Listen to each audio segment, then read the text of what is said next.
મહુવા શહેરમાં ward number 1, ward number 2 અને ward number 3 માં પ્રાથમિક સુવિધાના પ્રશ્નો ઉકેલાતા જ નથી. પ્રાથમિક સુવિધા પૂરતી મળતી જ નથી અને કોઈ પણ કામ પણ થતા જ નથી. આ ત્રણેય વોર્ડ સાથે ભેદભાવ ભર્યું વર્તન રાખવામાં આવી રહ્યું છે.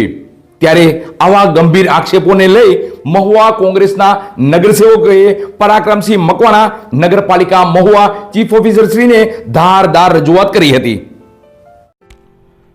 મહુવા નગરપાલિકામાં ભેદભાવના આક્ષેપો સાથે વોર્ડ નંબર 1, વોર્ડ નંબર 2 અને વોર્ડ નંબર 3 ના પાયાના પ્રશ્નો ઉકેલવા માટે વોર્ડ નંબર 1, 2 અને 3 ના નગરસેવકો અને તેમના પ્રતિનિધિઓ દ્વારા ચીફ ઓફિસર શ્રી પરાક્રમસિંહ મકવાણાને નગરપાલિકા મહુવા ખાતે જઈ ધારદાર રજૂઆતો કરવામાં આવી હતી.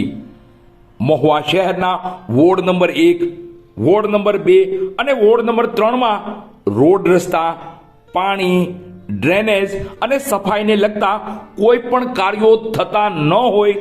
શહેરના ત્રણેય વોર્ડમાં લોકો વહીવટી તંત્રથી ત્રાસી ગયું હોય.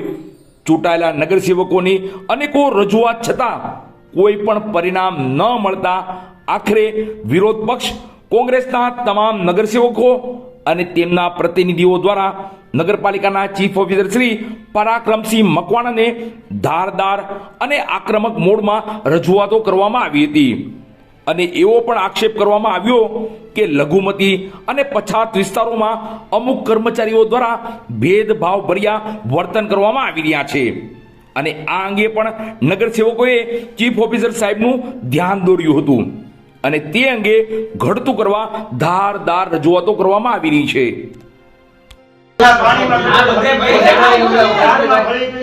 અત્યારે રાજુભાઈ 5 દિવસથી ફોન બંધ આવે છે.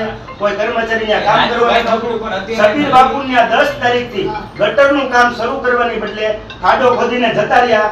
ઈ ગોપનાથ મંદિરમાં પાણી જાય. મંદિરમાં ભલે મારા ઘરની ગટરનું સાહેબ તૈયાર નથી કરતા. રહી કેવો તેનો મતલબ કામ નથી કરતા એવું ન થયો. એટલે તમે એવી રીતે જો સાહેબ હું તમને વિડિયો જો તારવાડી કબ્રસ્તાનની સામે આ ડીઝલ આ બધા માણસો બધા શું કરે છે? તારવાડી કબ્રસ્તાનની સામે એને બધાને તમે એટલો મોટો ખાડો કરી ગયો. હવે આપણે માણસો કામ કરે તો બધા કામ કરે તો ખબર પડે. કામ ન કરે તો શું પરિસ્થિતિ? હા સાંભળો સાહેબ તમે એમ કહો છો ને કે કામ નથી કરતા તો ન કરે. તમે અત્યારે આવ્યા ને પ્રશાંત મારી વાત સાંભળજો. મારી વાત સાંભળજો. તમારો WhatsApp ખોલો. તમે એમ હોય ને તમારો WhatsApp ખોલો. મારી વાત સાંભળી લો. કેટલા દિવસ પહેલા તમે મારી પાસે ઓલું લિસ્ટ મંગાવ્યું. તમે બધું કર્યું. ખાલી પ્રશ્નો નહીં. મને બોલવા જો ને મનો યાર ઈ આસિફભાઈ ની લોકો એક ઈ 2 નંબર છે સાહેબ. હું 3 નંબર ની વાત કરું સાહેબ. આ પ્રશ્ન એ છે ગોરડિયા બધા એવી રીતે આ હું તમને આપણે હજી ખુલીને નથી કહેતા કે ભાઈ તમને બીજી પાછી પોઈન્ટ ઉપર આવું છું. પોઈન્ટ ઉપર આવું છું સાહેબ. તમે આ એક જોડાવી નાખો ને એટલે 50% તમારી કામ કરી હળી થઈ જાય છે. મારી વાત હું તમને ફોન કરે મને ફોન કરો આવું બરાબર. તમે જ્યાં જોઈન્ટ મારવાની વાત કરો ને ઈ હું ચિરાગ ને બતાવ બરાબર કે ભાઈ અને બે જગ્યાએ કર્યું ને સાહેબ પ્રશ્ન કાયમી હાથ જોડું સાહેબ લાખાવા એક બસ હું એને 2-3 દિવસથી હું કહું છું ક્યારે પૌડીવાળા માણસો મોકલો છો, ક્યારે કરો છો. ચિરાગભાઈને ઈ કોઈ વસ્તુ કરવામાં રસ નથી.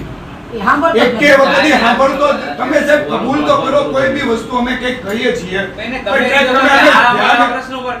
ધ્યાને દોરીએ છીએ ઈ તમે કહો છો ત્યારે થાય છે. એ જયશ્રીબેન વચ્ચે નહીં બોલતા. જ્યારે આ બધા પ્રશ્નો તમે કહો છો ને ત્યારે લોકો કરે છે. એના મનથી નથી કર્યા. તમને પહેલા કહું છું આ બધી પ્રશ્નોમાં તમને જ કેમ કેવું પડે છે. મારી એક સિમ્પલ વસ્તુ છે. કોઈ બી જીએન ને કહે તો સીધું કેમ નથી થતું, ચિરાગ ને કહે તો સીધું કેમ નથી થતું. બધા પ્રશ્નો મેં તમને એ જ કીધું. તમે એમ કહો કે તમારા જ ફોન અમને આવે છે, બીજા કોઈના ફોન નથી આવતો. એનો સિમ્પલ વસ્તુ છે. તમે જ આત્મમંથન કરો કે અમને મને જ કેમ વચ્ચે તમને લૂપમાં રાખો. ફિટ કરાવો. હવે એક હું ઓર્ડર કરું છું કે હવે જે કઈ પણ કોઈની ફરિયાદ આવે ને સાંભળો એને ક્રમસર જ નોંધવાની અને ક્રમસર કામ હાલશે. હવે હા ઇમરજન્સી હોય લેવાનું તમારે. ઇમરજન્સી લેવાનું તમારે. ક્રમ અને સમય નખાવી અને ફરિયાદ લખાવવાનો હું આ કાર્યાલય આદેશ કરું છું. એટલે પછી કોઈને એવું ન થાય કે ભાઈ આ મારું પહેલા કર્યું આનું. કારણ કે અત્યારે બધો ખેંચતાણનો પ્રશ્ન વધારે છે. આટલા એ બધી સાહેબ પદ્ધતિ આપણે ગોઠવશું. ટૂંકમાં અત્યારે અમારો સીધો પ્રશ્ન છે કે અમને જેટી કેટલા દિવસ એ તમારા પ્રશ્ન ક્રમસર જ આવી જશે. એમ નહીં અત્યારે એ તમે હવે પદ્ધતિ ક્રમસર જ નિકાલ. નહીં અમે તો વેટિંગ માં હતા ને સાહેબ. કેટલા દિવસથી વેટિંગ માં હતા.